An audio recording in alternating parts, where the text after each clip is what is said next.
नमस्कार दोस्तों, एक बार फिर से स्वागत है आप सभी का आपके अपने YouTube channel maths by Gajendra Singh पर। दोस्तों, एनटीपीसी प्रीवियस ईयर के जो हम सवाल कर रहे थे, इन्हीं को आगे बढ़ाते हुए मैं एक नई क्लास आप लोगों के लिए लेकर आया हूं।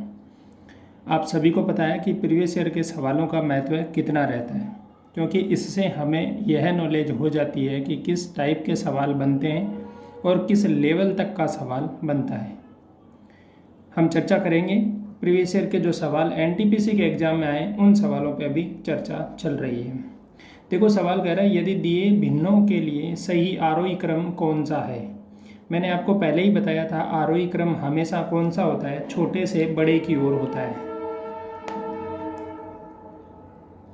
जब आप छोटे से बड़े की ओर चलते हैं तो वह होगा आरोही क्रम। और आरोही क्रम के लिए मुझे पहले ही इन सब का क्या करना पड़ेगा, एलसीएम निकालना होगा। एलसीएम किसका निकालते हैं, मैंने आपको पहले ही बताया था, हमेशा आपको हर का जो हर है इसका लेना है एलसीएम। और ये क्यों लेना है, क्योंकि हर को हमें समान बनाना है। हर को समान बनाने के लिए मुझे पता है कि इनका मुझे लेना होगा एलसीएम, और उससे मैं कर दूंगा इनको गुणा। गुणा करने के साथ साथ मुझे आइडिया हो जाएगा कि नीचे की संख्याएं समान हो जाएगी। कैसे, देखो, पहले आपको हर को करना है समान। तो हर समान करने के लिए मैं इनसे देखूंगा कि मुझे क्या ज़रूरत होगी। देखो, 17 है, 19 है, 3 है और 7 है।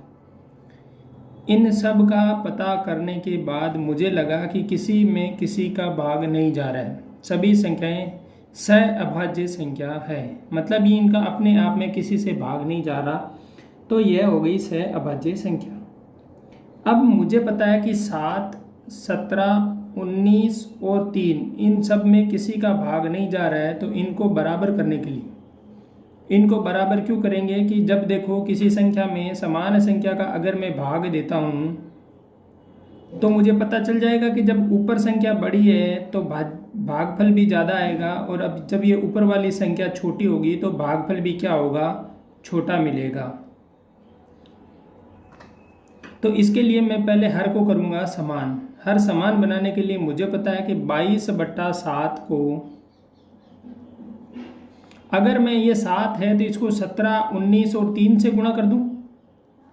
17, 19 और 3 से गुणा करने के बाद मुझे पता है यह मिलेगा। यहाँ से अगर मैं इसको गुणा कर दूंगा 17, 19 और 3 से, तो ऊपर भी तो गुणा करना पड़ेगा 17, 19 और 3 से।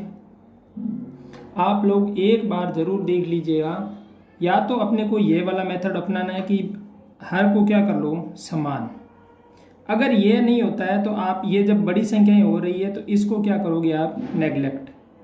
इसको नेगलेक्ट करके आप करोगे क्या, हम देखेंगे कि इनमें एक बार के लिए देंगे भाग। 22 में आप 7 से भाग देंगे तो मिलेगा 3 बार भाग जाएगा, 3 3 7 3 21, 3 बार भाग गया, पॉइंट दिया। पॉइंट देने के बाद मिला आपको 1 बच गया, 1 और 0 दिया, पॉइंट देने के बाद 0 हो गया 10, 7 में 10 का भाग 1 बार गया, फिर से बचा 3, 0, 7 चौके 28, तो 3.14 मिल रहा है 22/7 की वैल्यू। बाकी की सब संख्याएं देखने के बाद मुझे पता है कि अंश का मान छोटा है और हर का मान बड़ा है, तो यह सब संख्याएं 1 से छोटी होगी। 1 से छोटी होगी मतलब मुझे पता है सबसे बड़ी कौन सी, 22/7। तो 22/7 बड़ी, मतलब यह तो ऑप्शन पहले ही खत्म हो गया। ऑप्शन खत्म हो गया, क्यों हो गया, क्योंकि यहाँ पर क्या करना था आपको, 22/7 सबसे बड़ी होगी, मतलब सबसे लास्ट में मिलेगी। सबसे लास्ट में मिलेगी तो मैंने देखा कि 3 में सबसे लास्ट में है लेकिन इसमें नहीं है, तो मैंने इस ऑप्शन को पहले ही क्या कर दिया, खत्म। इसके बाद मैं आगे आया। आगे आने के बाद मुझे पता चला कि मुझे देना है 17 से भाग, और वो देना है 13 में। जब मैं 13 में 17 से भाग दूंगा तो मुझे पता है भाग जा नहीं रहा, तो मैं दूंगा पॉइंट और 1 लगा दिया 0 पॉइंट देने के बाद। 130 में आप भाग दो 17 से, यह भाग जाएगा 7 बार। 17 7 119, तो 7 बार भाग जाता है। 119 के बाद हमें मिलेगा 20 और 10 30, तो 11 मिल रहा है, तो 11 के बाद 1 0 और 119, तो अब 6 बार भाग जाएगा। मतलब 13/17 की वैल्यू 0.76 मिल रही है आपको। इसके बाद अगली वैल्यू है 11/9 की वैल्यू, 11/19 की वैल्यू। ये हो गया 110 पॉइंट देंगे तो पॉइंट देने के बाद हो गया 110, 19 का भाग 110 में देखो 20 का भाग 5 बार जाता है तो 100, तो ये लगभग 5 बार जाएगा। 19 पाँच की 85,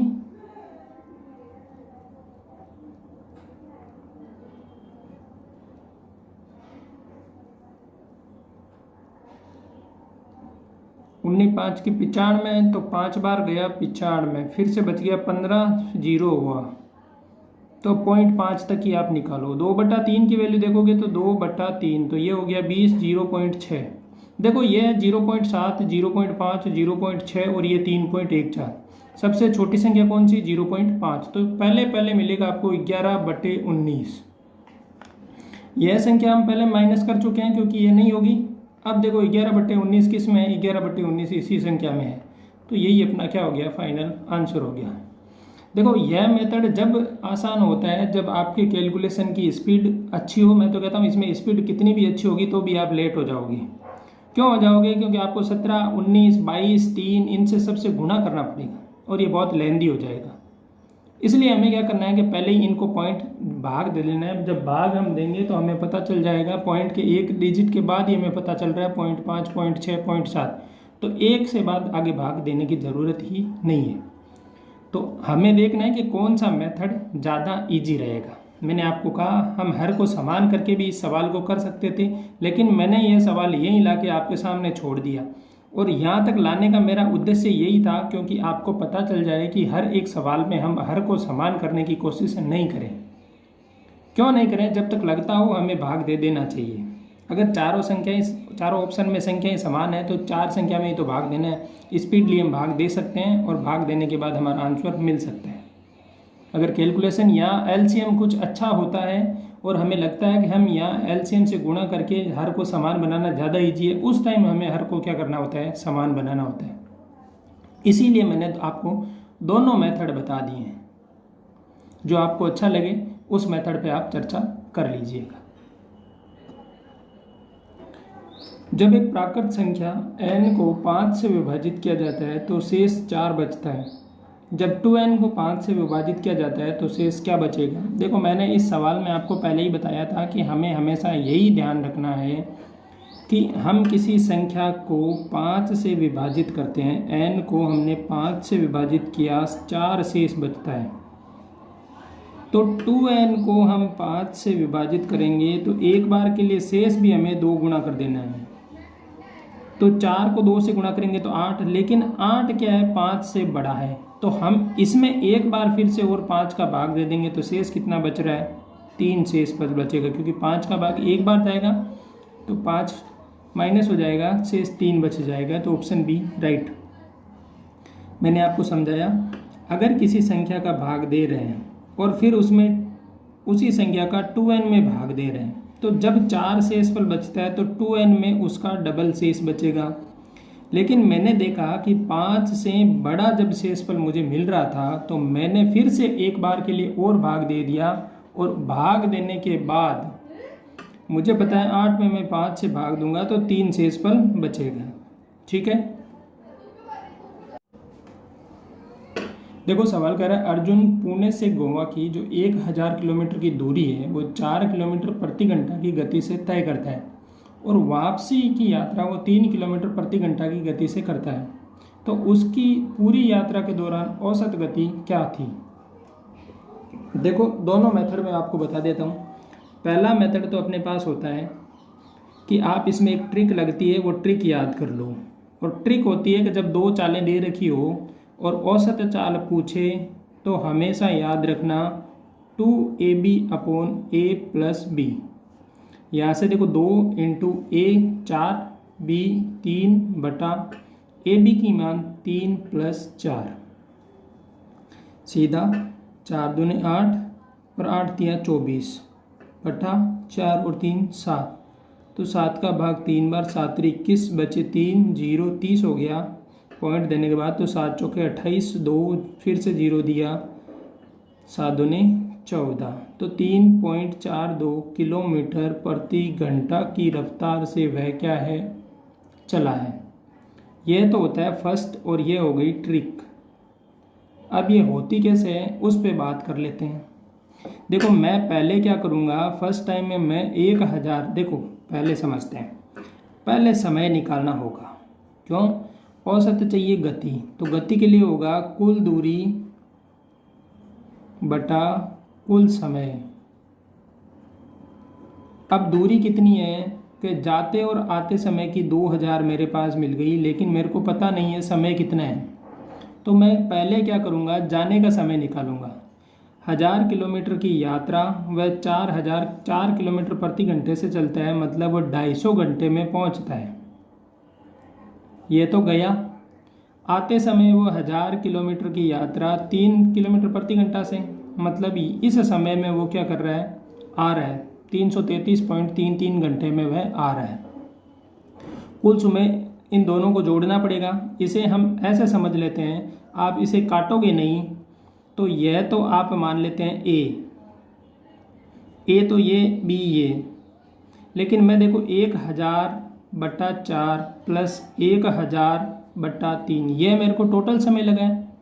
अब मेरे पास पता है कि कुल दूरी 2000, कुल समय ये, तो मैं लिखूँगा 1000/4 प्लस 1000/3। यह फॉर्मूला हम लाने की कोशिश कर रहे हैं, इस वजह से मैंने ये बताया है। ए का मान हमारे पास 4 है, बी का मान हमारे पास 3 है। ठीक है। अब देखो यहाँ से फिर से 4 और 3 का क्या लेंगे, एलसीएम। तो 4 और 3 का एलसीएम आएगा 4 × 3, क्यों 12 ही तो एलसीएम आएगा, तो मैंने इसको लिख दिया 4 × 3। 4 का भाग 4 × 3 में 4 से 4 कैंसिल हो जाएगा, 3 बार गया। 3 को 1000 से गुणा करेंगे तो 3000, प्लस 3 से 3 कट गया, 4 से ये करेंगे तो 4000, और बट्टे में देखो ऊपर 2000 एज इट इज पहले से है। 3000 और 4000 7000। हम देखो 2000 एज इट इज, ये वाला ऊपर जाएगा तो इसको लिख देते हैं 3 × 4 बटा ये 3000 और ये 4000 मैंने जोड़ के लिख दिया। जोड़ने से अच्छा है मैं एक बार 1000 ले लेता हूँ बाहर कॉमन, क्योंकि मेरे पास 1000 ये है, तो यहाँ बचेगा 3 और ये बच गया 4। 3 और 4 एज इट इज। देखो ये 1000 से ये वाला 1000 2 टाइम कट गया। अब मिल क्या रहा है ऊपर, 2 × 3 × 4 बटा 3 प्लस 4। अब मैं अगर 3 को b माना है हमने, तो यहाँ मैं इसको लिख सकता हूँ 2 × AB/A प्लस b। ये a क्या है, पहली चाल, b क्या है, दूसरी चाल, और जब पहली और दूसरी चाल हो गई तो 2AB/A प्लस b, ये वाला फॉर्मूला हमने फाइनली सिद्ध कर लिया।